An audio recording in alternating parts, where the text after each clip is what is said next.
Yang jelas orang Polri, orang Kejagung, ya, orang Menko Polhukam sendiri, ya, banyak lagi. Dan semuanya dapat honor. Ya. Apapun pekerjaan mereka itu dapat honor. Begitu SK-nya terbit, bulan depan langsung uang masuk rekening mereka pribadi. Mereka nggak ngerjakan apa-apa dapat honor. Nah itu yang jelas.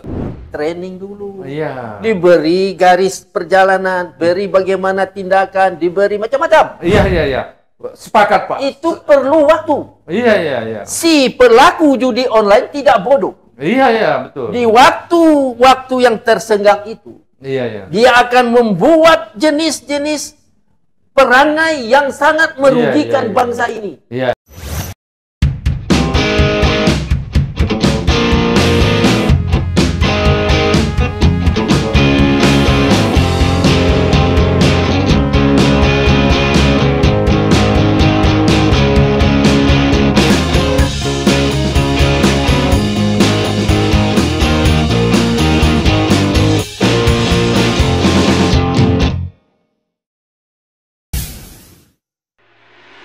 Assalamualaikum warahmatullahi wabarakatuh. Jumpa lagi bersama saya Ivan Patiwangi di Masyumi TV. Apa kabar pemirsa Masyumi TV dimanapun berada?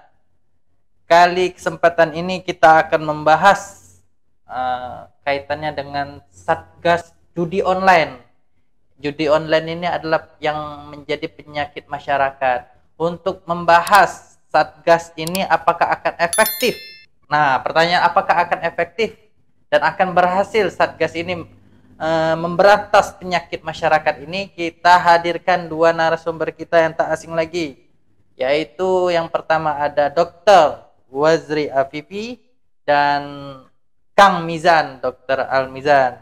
Kita mulai dulu dari Pak Kang Mizan dulu. Bagaimana ini? Apakah akan efektif ini Satgas yang dibuat oleh Kementerian? Menarik sekali ini Bung Ivan ya. Saya dengar beberapa berita sekelebatannya. Menko Polhukam Hadi Cahyadi ya mengumumkan sudah membentuk Satgas dan Satgas ini sudah menangkap beberapa orang. Ya. Beberapa orang ya akan ditindaklanjuti. Kalau saya secara umum ya agak apatis dengan Satgas ini. Karena sudah terbukti Satgas yang lain ya, Satgas 349 triliun, kemudian ada Satgas pembenahan hukumnya, banyak Satgas lain itu tidak efektif ya, hanya menghabiskan uang negara saja. Nah dari segi, nanti ada beberapa alasan ya, mengapa saya langsung skeptis ya, tidak optimis akan pemberantasan judi online oleh Satgas ini nanti akan saya jelaskan lebih rinci. Nah, sekarang mungkin Pak Wazri dulu. Ya, silakan Pak Wazri. Oh ya, begini Pak. Sebenarnya Indonesia ini punya menteri yang banyak. Punya polisi yang jelas tugasnya. Iya. Punya segala-galanya. Iya. Oleh sebab itu, kalaulah sebenarnya Satgas membentuk Satgas, kalau saya Pak Menteri, saya akan malu. Iya. Berarti saya tidak bisa menyelesaikan masalah Republik ini. Iya. Untuk judi. Betul. Apakah online atau judi biasa? Pokoknya judi. Iya. Maka ada tugasnya Pak. Nggak perlu Satgas lagi. Iya. Ada tugas masing-masing. Ada tugas menteri. Iya. Ada tugas polisi. Mereka itulah tahu diri. Iya. Tugas dia. Sebenarnya bergejolaknya judi-judi ini itu membuktikan petugas negara tidak bekerja dengan baik. Saya sepakat Pak. Ya, sistem sistem manajerial petugas negara kemudian koordinasinya tidak berjalan dengan baik. Dan seperti saya katakan tadi ya, pengalaman buruk ya, trauma dari Satgas yang lain itu merupakan hal yang penting yang menyebabkan apatisme saya, skeptisme saya. Dan kedua ya, judi online ini agak abstrak ini untuk dijerat dengan hukum ini. Dan sejauh ini saya belum melihat ya definisi hukumnya ya, pengaturan hukumnya apa yang dimaksud dengan judi online. Ya. Itu ada yang jelas ya, permainan poker ya, itu jelas ya judi online. Tapi yang lain-lain trading saham atau yang terselubung ya, game-game online apa seperti itu. Nah, yang ini untuk menangkapnya ya, karena ini proses hukum harus didefinisikan dulu ya. Skop dan lingkup judi online itu sebenarnya apa? Yang ini yang tidak di ini ada payung hukumnya ya. Payung hukumnya, argumentasi hukumnya yang dimaksud judi online itu jelas. Kalau judi biasa jelas kan? Judi offline. Iya, main koprok judi. Ya. Main remi pakai uang judi. Ya, itu pidana itu iya. bisa ditangkap. Catur ya pakai uang ya, jelas ya terlihat dan itu juga nggak bisa diberantas. Apalagi judi online yang abstrak yang lintas negara kadang-kadang. Dia bilang sudah menutup berapa puluh situs. Nah, yang ini juga transparansi dari tim ini nggak jelas. Kira-kira gitu, Pak Waziri. Oh ya, jadi gini Pak. Kita ini bernegara. Sudah jelaslah. Artinya mau amar ma'ruf nahi mungkar selesai. Betul. Tidak usahlah bahasa diwara. Iya, sedikit-sedikit satgas. Sedikit-sedikit satgas. Iya. Sebenarnya kalau menjadi satgas itu Pak yang baru terpaksa diberi training dulu. Iya. Diberi garis perjalanan, beri bagaimana tindakan, diberi macam-macam. Iya. Sepakat Pak. Itu perlu waktu. Iya. Si pelaku judi online tidak bodoh. Iya, betul. Di waktu yang tersenggang itu, Iya. dia akan membuat jenis-jenis perangai yang sangat merugikan bangsa ini. Iya. Contohnya orang dari Kamboja, Iya. orang dari Laos. Iya. Dia membuat judi online. Iya. Dia tidak judi uang saja, Pak. Iya. Manusia Indonesia pun diperbuat seperti judi. Iya. Nah, ini Pak, ini masalahnya. Betul, Oleh sebab itu, semua yang bertanggung jawab di negeri ini, tobat nasuha. Nah, itu yang penting itu. Maka judi online akan selesai masalah. Apa sebab? Iya. Karena dia lihat semua pegawai-pegawai negeri ini telah tobat. Iya. Maka semua penjahat-penjahat asing takut masuk Indonesia. Iya. Kemarin tadi ada saya cerita dengan Mas Ari bahwa di Cina, kata Mas Ari, Cina yang koruptor, semua keluarganya dibunuh. Akhirnya dia tak berani koruptor. Betul. Tetapi Pak, di negerinya tak berani koruptor, datang dia ke Indonesia. Nah, korupsinya paling banyak. Jadi oligarki lagi. Ya, di oligarki lagi. Tuh bayangkan itu. Jadi ini, saya sependapat dengan Pak Waziri untuk menilai apakah tim ini, Satgas ini berhasil atau tidak. Kita lihat ketegasan dari ini, ada dua prinsip itu. Dari timeline dan triggers ya. Timeline-nya itu jelas ya, dari waktunya kapan ke kapan. Kemudian ada titik-titiknya. Titik pertama triggernya itu apa yang harus dikerjakan. Titik kedua apa. Titik ketiga apa. Dan ini harus diekspos ya, diperlihatkan pada masyarakat. Kemudian Satgas ini harus membuat laporan resmi. Ya. Berapa orang? 100 orang yang ditangkap harus membuat laporan resmi yang mungkin tidak dipublikasikan. Tapi laporan resmi ini bisa dipegang oleh KPK, bisa dipegang oleh Kejagung ya, Menko Polhukam. Nama-namanya kan dilarang dipublikasi. Nah, jadi kalau sekarang dia bilang ada 300 orang berapa yang sudah ditangkap. Itu kan kalau hanya ada di Laci Polri aja kan. Kemudian dicari orang kapan itu nggak ketemu lagi kan. Tapi kalau dibuat di dalam sistem ya, sistem digital, dibuat laporan ya ke Kejaksaan Agung, ke DPR, ke mana-mana ya, itu kan confidential, rahasia, nggak boleh tahu orang itu namanya. Tapi ada catatannya bahwa benar ada 100 atau berapa orang yang ditangkap ya, by name dan by address, dan akan ditindaklanjuti. Ini nggak ada. Dia bilang ada 300. Apa benar 300? Atau 30? Atau tidak? Atau tidak ada?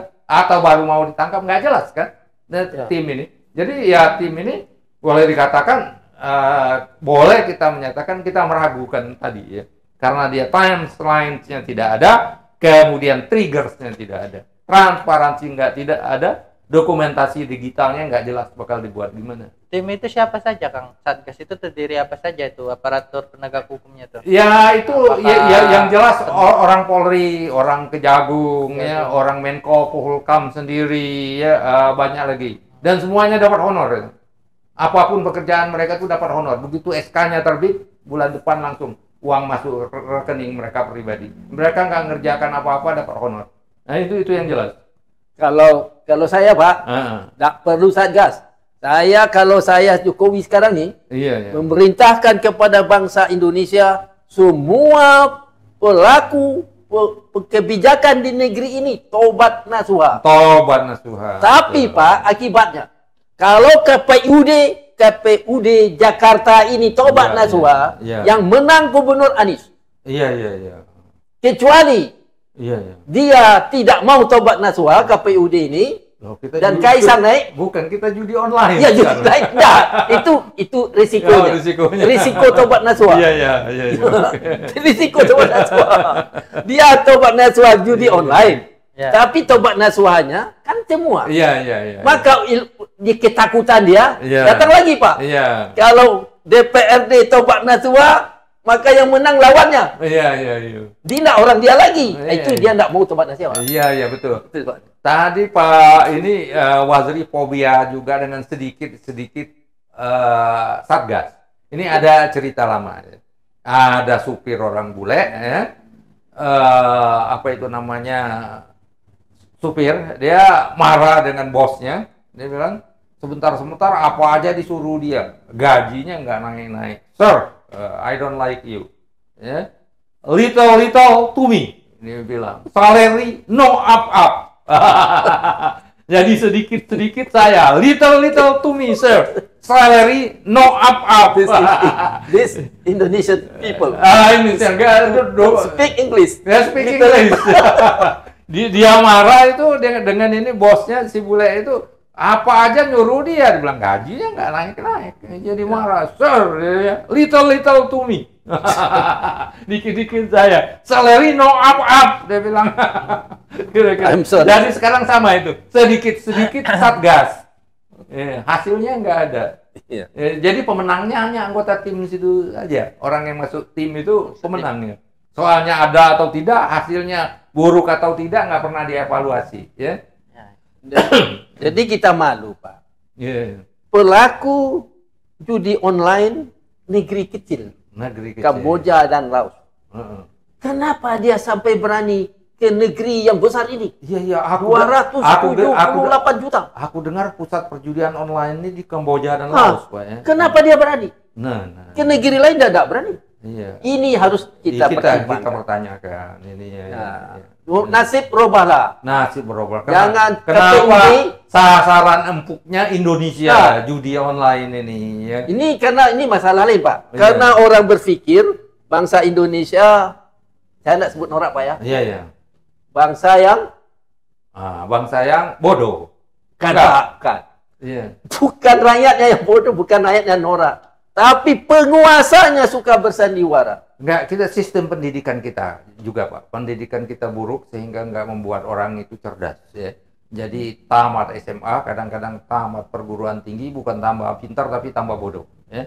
Buktinya ya, kegagalan pendidikan kita itu ada sekitar 10 juta ya, Gen Z yang nganggur, nggak kuliah, nggak kerja.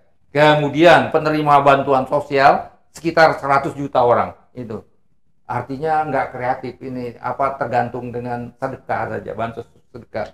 Apa sebabnya? Karena pendidikan kita itu nggak mendidik orang menjadi cerdas, kreatif, punya daya tahan yang tinggi. Nah ini, jadi orang Kamboja, orang Vietnam tuh tahu, ya orang kita ini banyak yang bodoh mau dapat uang banyak, dia tawarin judi online. Nah akhirnya itu tadi ada suami dibakar oleh istri, dibakar oleh istri, ya, istri dibakar. Yang lakinya ya. Yang lakinya yang dibakar. Yang lakinya dibakar. Anggota Polri itu. Iya, istrinya naik pitam, putus asa ya, banyak utang ya. Suaminya main judi online itu, dibakar, tragis sekali itu, Pak. Itu. Jadi gini, Pak, ini pertanyaan moderator judi online kan? Iya, judi online. Ini bukan sekadar untung rugi. Bukan sekadar untung rugi. Adalah, Pak, masalah harga diri, reputasi bangsa telah direndahkan oleh orang lain. Iya. Kenapa dia sampai berani ke sini? Iya. Kenapa? Karena tidak ada rasa segan. Betul. Kenapa orang tidak segan? Karena seperti kata Bapak tadi, kaliber cara berpikirnya sangat rendah. Sangat rendah. Apa sebab, Pak? Ada sebab. Oke. Karena dulu waktu Menteri Pendidikan Daud Yusuf namanya. Oke.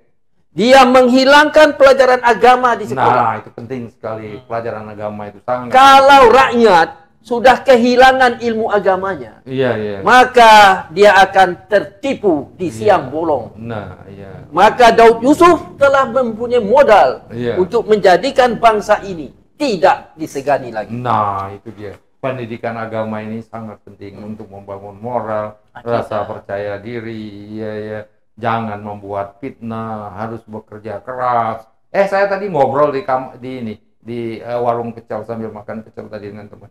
Surat At-Taubah ayat 105 itu menyatakan kita itu harus kerja, harus kreatif, ya. Jadi jangan melamun aja. Dia bilang, dia kasih tahu ayat itu. Ada beberapa ayat lagi, ya. Harus kerja, harus kreatif. Jadi menurut Quran sendiri kita itu harus kreatif, ya. Harus kreatif, harus kerja.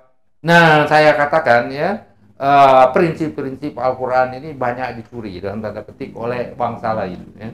Termasuk ini yang curinya bangsa Jepang. Ingat itu simbol Nike, just do it. Just do it. Just do it. Kerjakan aja, jangan banyak pikir, ya. Kerja nanti terbuka sendiri jalan yang baik. Nah, ini saya ada ini pengalaman juga waktu saya jadi peneliti.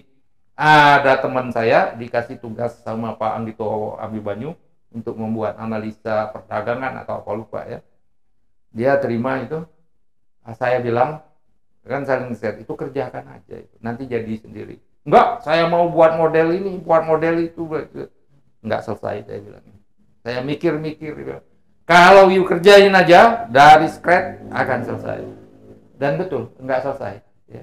Pak Anggitonya pindah, pekerjaannya masih belum selesai. Jadi, prinsip dari At-Taubah itu, betul, kerjakan aja lah dengan sebaik mungkin. Akan terbentuk sendiri, ya, akan terbentuk sendiri jalan di depan, ya. Nah, tapi banyak orang kita ini mengabaikan surat At-Taubah ini, ya. Ya, kadang banyak mikir dulu, entar aja, akhirnya nggak selesai. Kira-kira gitu, ya. Jadi peristiwa judi online ini, Pak. Iya. Yang ini mungkin sebelum saya tutup, Pak Wazri, ini mungkin closing statement aja dari Pak Wazri. Ini gimana apakah akan rating dan keefektifan ini Satgas ini, bagaimana rate-nya itu? Bagaimana untuk memberantas ini, apakah harus membentuk Satgas lain atau Satgas ini dihilangkan saja begitu? Oh ya, sebenarnya gini, karena Satgas sudah perintah dari Presiden, maka kita tambah tugas Satgas. Apa di sebalik kejadian ini? Harus dipikir bahwa kenapa orang asing berani menjadikan bangsa Indonesia korban judi online mereka. Berarti bangsa kita dianggap bangsa slave atau budak. Nah, itu saya. Jadi insaflah Satgas ini, supaya berpikir beribu kali nih. Walaupun dia diberi tugas judi online, hanya judulnya satu, tapi sebenarnya dia harus memikirkan 1001 di sebalik judi online. Iya. Nah, itu closing. Kalau closing saya, Bung Ivan, Pak Wazri, satu. Sangat tidak mungkin Satgas judi online ini akan efektif. Hanya memboros keuangan negara. Pekerjaan yang sia-sia. Itu closing sedikit. Satgas ini tidak akan efektif, hanya melakukan pemborosan keuangan negara yang sia-sia, yang rakyat kita masih banyak yang miskin, utang kita menumpuk ini terus. Oke, baik, terima kasih Kang Mizan dan Pak Wazri Afifi. Pemirsa, menarik sekali diskusi kita kali ini. Mudah-mudahan walaupun Satgas ini tidak terlalu efektif menurut pandangan kedua pakar kita ini, akan tetapi kita berdoa kepada Tuhan Allah ya Subhanahu wa taala, semoga penyakit masyarakat ini terkait judul ini akan hilang gitu.